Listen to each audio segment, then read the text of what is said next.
উৎসৱৰ সমুৰাই আমাৰ ইয়াতে 7 দিনীয়া অনুষ্ঠিত কৰা হৈছে প্ৰগ্ৰেম।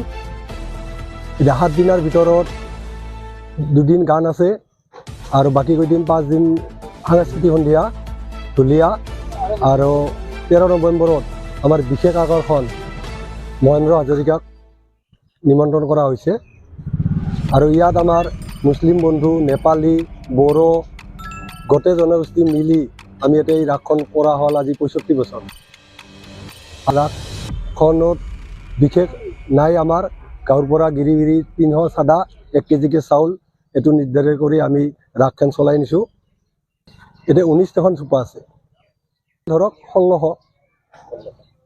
আজি 15 বছৰে এই সাংস্কৃতিক সন্ধিয়াৰ পাকৰ দায়িত্ব মুছলিম ভাই বন্ধুকে দিছোঁ। ইটাও সহযোগ কৰি আছে, নেপালী ভাই বন্ধু আছে, বড়ো আছে, গতিকে গোটেই মিলাপ্ৰীতিত আমাৰ এই পূজাখন চলি আছে।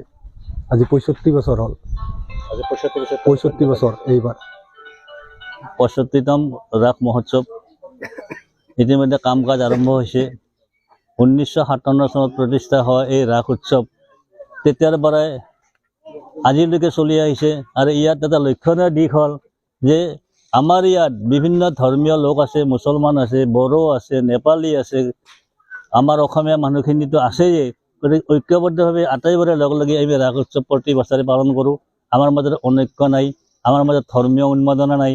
আমি শান্তিপূৰ্ণভাৱে আমাৰ ৰাসখন আমি চলাই নিওঁ। ইয়াত মই মুছলমান, মই হিন্দু এই ভাৱটো কিন্তু আমাৰ এই ৰাসতো অহা নাই, এনেও আমাৰ মাজত নাই। যিমান যি হ'লেও আমাৰ যিটো ঐক্য, এই ঐক্যটো বখানাবলগীয়া। সেয়ে মই অসমৰ ৰাইজক এটাই অনুৰোধ কৰিম যে আমাৰ ইয়াত যিটো ঐক্য, যিটো আমাৰ ধৰ্মীয় উন্মাদনা আমাৰ নাই, তাতে কোনো আমাৰ সাম্প্ৰদায়িকতা নাই, এই কথাখিনি যাতে অসমৰ ৰাইজে বুজি পায়।